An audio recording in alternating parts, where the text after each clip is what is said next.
AP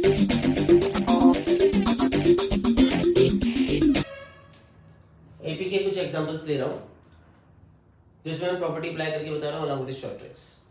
a1 a2 a3 से an तक एक एपी है and given that a1 plus a5 plus a10 plus a15 plus a20 plus a24 का सम 240 है। तो आपसे बोला find the sum of first 24 terms. पहले 24 टर्म्स का सम बताइए। तो मैं ऐसा एज्यूम कर सकता हूं कि हमारी एपी में 24 टर्म्स ही हैं। तो मैं यहाँ लिख रहा हूँ कि एपी में 24 a1 a2 a3 से a23 और a24 हमने मान लिया कि एपी में 24 टर्म्स ही हैं क्योंकि हमें सम ऑफ 24 टर्म्स बोला है। अब देखिए फर्स्ट और लास्ट का सम जो होता है वो इक्वल होता है सेकंड लास्ट का सम इक्वल होता है third and third last term का सम। तो सफिक्स का जो सम है यहाँ पे देखिए सफिक्स का सम 25, यहाँ पे सफिक्स का सम 25, सफिक्स का सम 25 आ रहा है। तो यहाँ पर भी अगर मैं देखूंगा तो इसका सम जो होगा वो अगर a1 plus a24 है तो इन दोनों के सफिक्स का सम भी a1 a5 और a20 का सफिक्स का सम 25 आ रहा है। तो a1 plus a25 जो होगा वो a5 plus a20 के बराबर होगा, वही a10 plus a15 के बराबर भी होगा।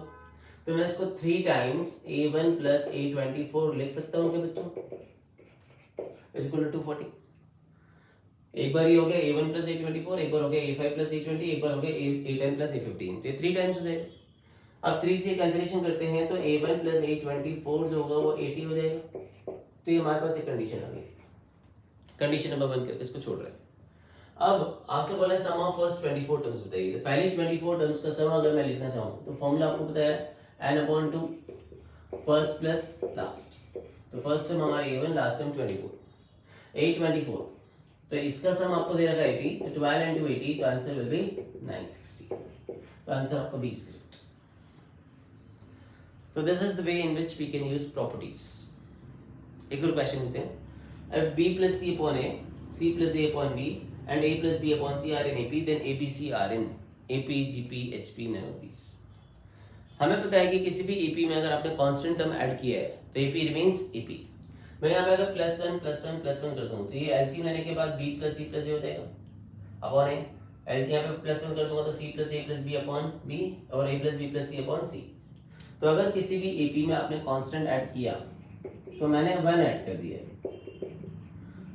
1 ऐड कर दिया तो एपी रिमेन्स एपी। ये प्रॉपर्टी क्लियर है।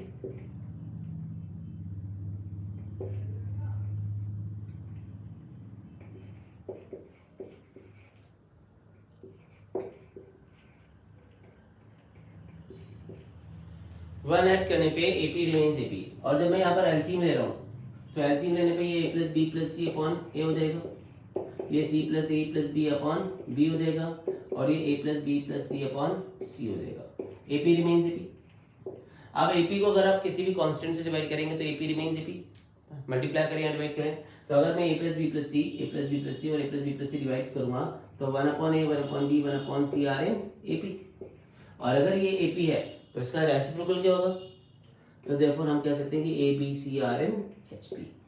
तो आपका आंसर आ जाएगा HP. C answer is correct. So this is very easy method. बहुत ही सिंपल ट्रिक्स अप्लाई कर रहे हैं। एपी का रेसिप्रोकल एचपी होता है। एपी में कुछ कांस्टेंट हम ऐड करेंगे तो एपी ही रहेगी, एपी में कुछ मल्टीप्लाई डिवाइड करेंगे तो एपी ही रहेगी। तो these are very basic properties जो हो सकता है कि कई बच्चों को नहीं भी पता हो और कई बच्चों को पता भी होगी। Well and good. तो इस तरह से हम अप्लाई कर रहे हैं। एक क्वेश्चन और देखते हैं। If 4 arithmetic means are inserted between 3 and 23, 3 और 23 के बीच में 4 arithmetic mean, तो ये 3 और 23 के बीच में 4 arithmetic mean A1, A2, A3, A4 मैंने इंसर्ट करे। अब आपसे बोल रहे हैं कि इन चारों का सम बताइए। तो हमने बोला टोटल 6 टर्म दिख रही है आपको। जब आप arithmetic mean इंसर्ट करोगे तो all the terms are in AP. ये एपी में होंगे बच्चों। तो एपी में 6 टर्म्स हैं। 3 और 23 को भी काउंट करेंगे तो ये एपी में 6 टर्म्स हो गई। अब फर्स्ट और लास्ट का सम सेकंड लास्ट के सम के बराबर होता है, वही आपका इन दोनों का भी सम होगा। तो ये सम 26 है तो a1 plus a4 भी 26, a2 plus a3 भी 26। तो देयरफॉर हम कह सकते हैं कि a1 plus a2 plus a3 plus a4 का सम क्या होगा। हमने बोला इन दोनों का सम 26 plus 26। तो 26 plus 26 कितना हुआ 52। तो इसका आंसर अगर आप कहेंगे तो it is 52 is the answer. So these are simple methods. और एग्जांपल लेते हैं हम। ये 2 क्वेश्चंस और ले रहा हूं। इसमें क्वेश्चन नंबर 4 में बोला the ratio of sum of n terms of two different AP, दो अलग अलग एपी हैं, उनके सम ऑफ n टर्म्स का रेशियो 7n + 2 = n + 4 है। Then the ratio of their fifth term, तो उनके फिफ्थ टर्म का रेशियो क्या होगा? ये चार ऑप्शंस दिए। अब हमें फिफ्थ टर्म का रेशियो बोला है, तो आपसे बोला है सम ऑफ n टर्म्स, तो दो अलग अलग एपी हैं, तो हमने बोला एक का सम Sn और दूसरे का Sn डैश मान लेते हैं। तो सम ऑफ n टर्म्स का formula n/2 twice of a1 + n-1 common difference d1। पहली एपी का फर्स्ट टर्म a1 है, कॉमन डिफरेंस d1 है, और दूसरी एपी का फर्स्ट टर्म a2 हम मान लेते हैं, कॉमन डिफरेंस d2।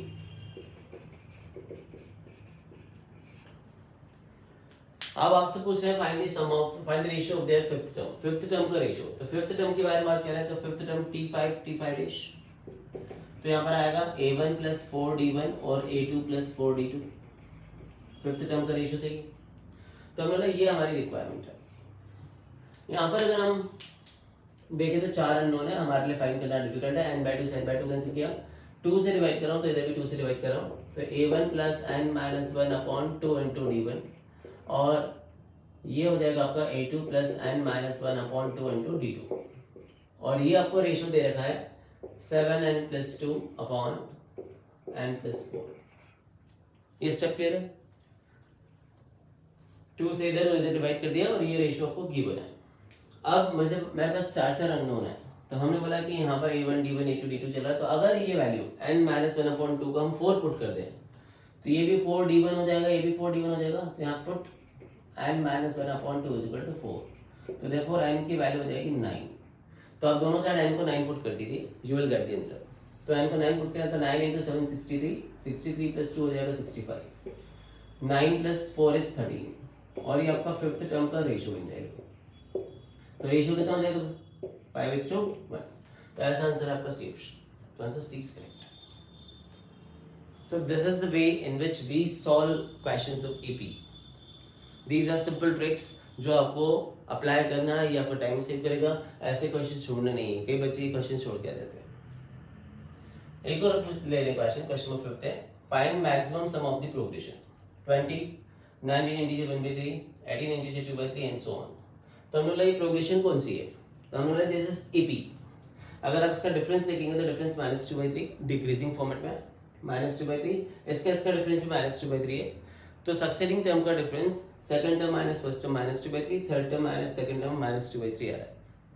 अब आपसे बोला है कि मैक्सिमम सम बताइए, तो वैल्यू कम होती जा रही है, धीरे धीरे वैल्यू कम होगी, धीरे धीरे वैल्यू 0 होगी, देन नेगेटिव आने लगेंगी। अब मुझे सम अगर मैक्सिमम चाहिए तो नेगेटिव टर्म्स को मुझे नहीं लेना चाहिए, तो मैं नेगेटिव टर्म्स को नहीं ले रहा हूँ। तो इस क्वेश्चन की अगर मैं अप्रोच करना चाहूँ तो क्या अप्रोच होगी क्वेश्चन को अगर मैं सॉल्व करना चाहूँगा, तो हमने बोला सारी पॉजिटिव टर्म्स ले लीजिए और उनका सम फाइंड कर लीजिए। तो सारी पॉजिटिव टर्म ले रहा हूँ मैं, उनका सम फाइंड कर रहा हूँ। तो फर्स्ट टर्म हो जाएगी आपकी 20, कॉमन डिफरेंस हो गया आपका -2/3। अब मुझे नहीं पता है कि कितनी टर्म्स हैं, तो हमने मान लिया कि nth टर्म सपोज 0 है, सपोज कर लिया है, लेट nth टर्म इज 0। तो nth टर्म का फॉर्मूला लगा के देखते हैं। तो nth टर्म का फॉर्मूला लगेगा a + n-1, कॉमन डिफरेंस है -2/3, तो 20 के साथ ये हो जाएगा आपका n-1 × 2/3। फिर कैंसिलेशन करेंगे 30, तो n की वैल्यू 30 बना, तो 31st टर्म जो है वो 0 है। तो पहली 30 टर्म का सम निकाल दीजिए, या पहली 31 टर्म का भी निकालेंगे तो भी, क्योंकि 0 जब ऐड होगा तो कोई सम बढ़ेगा नहीं ना घटेगा, तो ना सम बढ़ रहा है ना सम कम हो रहा है, तो आप पहली 31 टर्म्स का सम निकाल दीजिए। तो सम of 31 terms n/2 a1 + a31, 31st term आपकी 0 है, ये आपको पता है, नहीं तो आपको 30th टर्म निकालनी पड़ेगी फिर। तो मैंने इससे 31 टर्म्स ले लिया, अगर मैं यहाँ पे 30 टर्म्स लूंगा तो मुझे यहाँ पे 30th टर्म निकालनी पड़ जाएगी, तो मेरा काम थोड़ा सा और बढ़ जाएगा। तो हम इसलिए 31 टर्म करें, क्योंकि 0 ऐड भी हो जाएगा तो फर्क नहीं पड़ेगा, तो पहली 30 टर्म का सम भी उतना ही आएगा जितनी पहली 31 टर्म्स का आएगा। तो सम मैक्सिमम सम, ये मैक्सिमम सम ले लेते हैं। n कितना हो गया 31/2, फर्स्ट टर्म आपकी कितनी 20 और लास्ट टर्म आपकी कितनी 0, तो इसको देखेंगे तो 310 आ रहा है। Answer is 310, B option is correct. So these are the simple techniques जिसमें हम जो है एपी के क्वेश्चन, अच्छे लेवल के क्वेश्चन, इजी क्वेश्चन नहीं, अच्छे लेवल के क्वेश्चन जैसे जैसे कॉम्पिटिटिव में पूछते हैं उनको अप्लाई कर रहे हैं। सो try apply these techniques in your academics and you will be benefited from there.